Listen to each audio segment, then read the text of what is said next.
अस्सलाम वालेकुम एवरीवन। उम्मीद है कि आप सब खैरियत से होंगे। आज की वीडियो में हम बात करने लगे हैं जो स्टूडेंट वीज़ा के ऊपर लोग आते हैं उनके पास कितनी जो है वर्क आवर लिमिट अलाउ होती है। आप क्योंकि जो खबरें सुनने में आ रही हैं या जो चीज़ आपका है हमने देखी भी है वो ये है कि शायद इस जो लिमिट को इंक्रीज़ किया जा रहा है। अब आपको बताता हूँ कि जब मैं ऑस्ट्रेलिया आया था ना बैक इन 2019 तब ये था कि आप 40 आवर्स पर फोर्टनाइट काम कर सकते हैं। इसमें होता था कि आपके जब सेशन स्टार्ट होता है ना तब से आपका फोर्टनाइट स्टार्ट हो जाता है। फॉर एग्जांपल अगर किसी क्लासेस 7th ऑफ मार्च से स्टार्ट हो रही है तो उसका फोर्टनाइट 7th ऑफ मार्च से स्टार्ट होगा। लेकिन अगर किसी बच्चे की जो क्लासेस हैं या जो उसका सेमेस्टर है अगर वो स्टार्ट हो रहा है 15 से तो उसका फोर्टनाइट 15 से स्टार्ट होगा। तो आप एक फोर्टनाइट में 40 आवर्स ज़्यादा काम नहीं कर सकते। फोर्टनाइट मीन्स 2 हफ्ते। इसमें होता था कि आप 20 आवर्स पर वीक भी काम कर सकते हैं, आप एक हफ्ते में 30 घंटे भी काम कर सकते हैं एंड मूविंग फॉरवर्ड आप अगले जो हफ्ता है उसमें 10 घंटे काम करेंगे। लेकिन आप 40 आवर्स पर फोर्टनाइट की जो लिमिट है उसको क्रॉस नहीं कर सकते। अब यहाँ पे जो सवाल आता है या जो लोग पूछते हैं वो कहते हैं कि जी 40 आवर्स पर फोर्टनाइट जो है वो मेरा टीएफएन पे है या एबीएन पे है। अगर मैं उबर करता हूँ तो खाली राइड का टाइम काउंट होगा, ऑनलाइन टाइम काउंट होगा। मैं डोडैश करता हूँ, मैं मिनी लॉग करता हूँ तो इसमें कौन सा टाइम काउंट होगा कि अगर मैं डोडैश पे ऑनलाइन हूँ फॉर एग्जांपल 5 घंटे मैंने किया है, उसमें से मुझे 2 घंटे राइड आएँगे तो मेरे 5 घंटे काउंट होंगे या 2 घंटे काउंट होंगे। इसी चीज़ को क्लैरिफाई करने के लिए मैं ये वीडियो बना रहा हूँ। ये जो स्टूडेंट वीज़ा के ऊपर वर्क आवर लिमिट लगी थी ना, ये कोविड के बाद जो है ये खत्म हो गई थी और अलाउ था कि आप अनलिमिटेड काम कर सकते हैं। लेकिन 1 जुलाई 2023 से ये लिमिट दोबारा इंप्लीमेंट हो गई थी, लेकिन डिपार्टमेंट को पता था कि बिकॉज़ ऑफ इन्फ्लेशन और जहाँ पे जो रेंट हाइक था, वो डेफ़िनिटली चीज़ें मैनेज करना मुश्किल था, इसलिए उन्होंने अलाउ किया था कि जो स्टूडेंट्स हैं, वो 48 आवर्स पर फोर्टनाइट काम कर सकते हैं। मतलब उन्होंने 8 घंटे ऐड कर दिए थे उस लिमिट में जो इनिशियली इंप्लीमेंट हुई थी बैक इन 2019।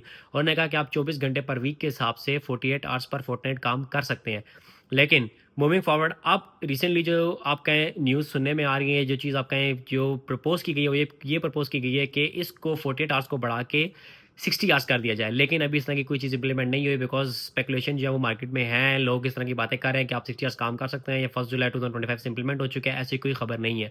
अभी भी आप जाके डिपार्टमेंट की वेबसाइट पे चेक कर लें, एज़ ऑफ टुडे 17 जुलाई 2025 आप 48 आवर्स पर फोर्टनाइट ज़्यादा काम नहीं कर सकते अगर आप स्टूडेंट वीज़ा के ऊपर हैं। इसमें होता है कि आप 24 आवर्स बेशक इस हफ्ते में काम करें, 24 आवर्स जो है वो बेशक अगले हफ्ते में काम करें, लेकिन आप 48 आवर्स पर फोर्टनाइट की लिमिट को एक्सीड नहीं कर सकते। आप बेशक एक हफ्ते में 40 घंटे काम कर लें, अगले हफ्ते में आपको जो है वो 8 घंटे काम करना है, इससे आपको एक्सीड नहीं करना। इसमें जो आपका ऑनलाइन टाइम होता है वो काउंट करता है।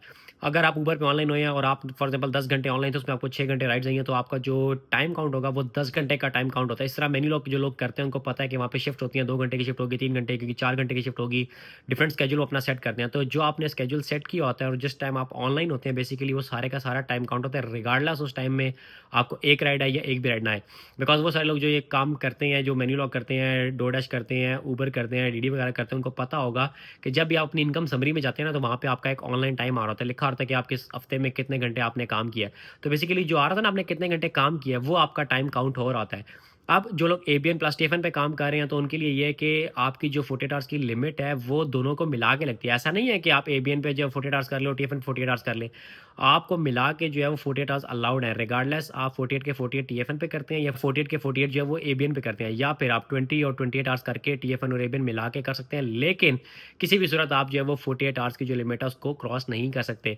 लेकिन आप लोगों को कुछ बताता चलता हूँ कि ये जो चीज़ है ना यार स्टूडेंट में इम्प्लीमेंट इसलिए नहीं होती कि आपको अपना वीज़ा की कंडीशन देखनी होती है। बहुत सारे पीएचडी स्टूडेंट्स होते हैं, उनको फुल वर्किंग राइट्स होते हैं। लोग जो लोग स्पाउस वीज़ाज़ के ऊपर होते हैं, डिपेंडेंट वीज़ाज़ के ऊपर स्टूडेंट के उनके ऊपर भी फुल वर्किंग राइट्स होते हैं। लेकिन मोर स्पेसिफिकली मैं आप लोगों को ये कहूँगा कि आप लोग जाके अपने वीज़ाज़ देखें, उसके ऊपर अगर आपके वर्क आवर लिमिट लगी हुई है और लिखा हुआ है कि refer to home affairs website अपनी वर्क आवर लिमिट के लिए, तो आप वहाँ पे जाके देखें, वहाँ पे 48 आवर्स पर फोर्टनाइट की जो लिमिट वो इंप्लीमेंट हुई हुई है। इसका मतलब ये है कि आप 48 आवर्स ज़्यादा काम नहीं कर सकते। लोग कहते हैं कि हम काम करेंगे, अगर हम कर लें तो क्या होगा? देखें, अगर आप 1 घंटा या 1 मिनट या 10 घंटे ऊपर काम कर रहे हैं ना, तो इसका मतलब ये है कि आप अपनी वीज़ा कंडीशन टेक्निकली ब्रीच कर रहे हैं। और हर साल जो लोग मुझे फ़ॉलो करते हैं, उनको पता है कि मैं उनको बताता आया हूँ कि जो डिपार्टमेंट है, वो डिफरेंट एरियाज़ पे आप कहें रैंडम चेक्स मारता है और बहुत सारे जो स्टूडेंट्स हैं, उनको डिपोर्ट भी किया जाता है और इसी वजह से किया जाता है। इवन अगर आप अपना होम कंट्री विज़िट करने गए हैं और आप वापस आ रहे हो और यूनिवर्सिटी की तरफ से या किसी तरह से उनको पता लग चुका है, या जब आप टैक्स फाइल करते हैं at the end of year, जो भी बहुत ज़्यादा चल रहा है इस टाइम, फाइनेंशियल ईयर क्लोज हो चुका है, लोग टैक्स फाइल कर रहे हैं। जब टैक्स फाइल कर रहे होते हैं ना, तो ऊबर ऑटोमेटिकली जो आपकी इनकम है वो रिपोर्ट कर देती है एटीओ को। वहाँ पे जो है ना आपका सारा डाटा जा चुका होता है। जो लोग समझते हैं कि अगर फॉर एग्जांपल मैं 60 घंटे काम कर रहा हूँ और मैं सेफ हूँ, तो ऐसी बात नहीं है। डिपार्टमेंट को सब पता है। आपका जो डिपार्टमेंट है वो एटीओ से डाटा ले सकता है, वो ऊबर से डाटा ले सकता है। और मैं आपको एक चीज़ बता दूँ कि अगर एटीओ या डिपार्टमेंट ऑफ होम अफेयर्स अगर ऊबर को, डोरडैश को, मेन्यूलॉ को, डीडी को आएगा ना कि मुझे इस बंदे का या इस बच्चे का डाटा चाहिए because he is on a visa और हम चेक करना चाह रहे हैं कि ये अपनी स्टूडेंट वीज़ा कंडीशन ब्रीच कर रहा है या नहीं कर रहा, तो जितनी भी ये ऐप्स हैं, जितने भी प्लेटफ़ॉर्म्स हैं ना, दे डोंट केयर। ये आपका इन्फॉर्मेशन उठा के एज़ इट इज़ डिपार्टमेंट्स को दे देंगे, तो जो बंदा सफ़र करेगा that will be only you. इससे डिपार्टमेंट को भी फ़र्क नहीं पड़ेगा और इससे जो प्लेटफ़ॉर्म आप यूज़ कर रहे हैं उसको भी फ़र्क नहीं पड़ेगा, बिकॉज़ उनके साथ इनका एग्रीमेंट है कि भाई अगर आपने ऑस्ट्रेलिया में अपने प्लेटफ़ॉर्म्स ऑपरेट करने हैं तो you have to abide by the laws. तो उस लॉ के अगेंस्ट इनके पास राइट है कि ये आपका डाटा जो है वो माँग सकते हैं। इसके साथ मैं आपको कुछ चीज़ बताता चलता हूँ कि जो लोग ट्रैवल करना चाह रहे हैं ओवरसीज़, डेफ़िनिटली वो कहते हैं कि हम जा रहे हैं, हम जाएँ, ना जाएँ। अगर तो आपने कोई भी वीज़ा कंडीशन ब्रीच नहीं की हुई, सीओई है वो ठीक है, आपने कोर्स चेंज नहीं किया, आपने कॉलेज चेंज नहीं किया और आप चीज़ को प्रॉपर लेके चल रहे हो, तो आप इज़िली जाओ, अपना होम कंट्री विज़िट करके, कोई मसले की बात नहीं है। लेकिन अगर आपने सीओई चेंज की है, आपने फ्यूचर सीओईज़ ली हुई है, आपने कॉलेज स्वैप किए हैं, आपने उसके साथ अपना कोर्स जो है वो डाउनग्रेड किया या आपने अगर ओवरटाइम काम किया है, तो it's not a good suggestion to go overseas travel करें, क्योंकि डिपार्टमेंट के पास आपकी इन्फॉर्मेशन है and there is a likely chance कि वापसी पे आपको वो रोकेंगे, चेक करेंगे। और अगर डिपार्टमेंट आपको रोक लेता है, चेक करता है, तो मेरा मशवरा आप सबको यही है कि आपसे जो भी सवाल हो, उस सवाल का जवाब आपने 100% ऑनेस्टी के साथ देना है। बिकॉज़ अगर डिपार्टमेंट आपको रोक के आपसे छानबीन कर रहा है या सवाल-जवाब कर रहा है, तो इसका मतलब है कि उसके पास आपकी सारी इन्फॉर्मेशन है। इसीलिए एक गलती के बाद दूसरी गलती नहीं करनी है, आपने सारी इन्फॉर्मेशन उनको एज़ इट इज़ प्रोवाइड कर देनी है। तो आपने बता देना है कि अगर फॉर एग्ज़ाम्पल आप ओवरटाइम काम कर रहे थे, तो आप कर रहे थे, कितने घंटे आपने काम किया। क्योंकि उनके पास ऑलरेडी सारी चीज़ें होंगी। वो सिर्फ़ और सिर्फ़ आपसे काउंटर वेरीफ़ाई कर रहे होंगे, इसलिए मेक श्योर करना है कि पहली बात, वीज़ा कंडीशन किसी भी सूरत ब्रीच नहीं करनी। लोग 4 पैसों के पीछे वीज़ा कंडीशन ब्रीच कर देते हैं। लेकिन मूविंग फॉरवर्ड जब अपना 485 डालते हैं आप, या फिर जब आप डिफरेंट वीज़ा की तरफ जाते हैं, पीआई की तरफ जाते हैं, और जब आप वीज़ाज़ डालते हैं, तो ये चीज़ बहुत ज़्यादा मैटर करती है कि क्या आपने पिछले वीज़ा की जो कंडीशंस है उसको अवॉइड किया था या ब्रीच किया था।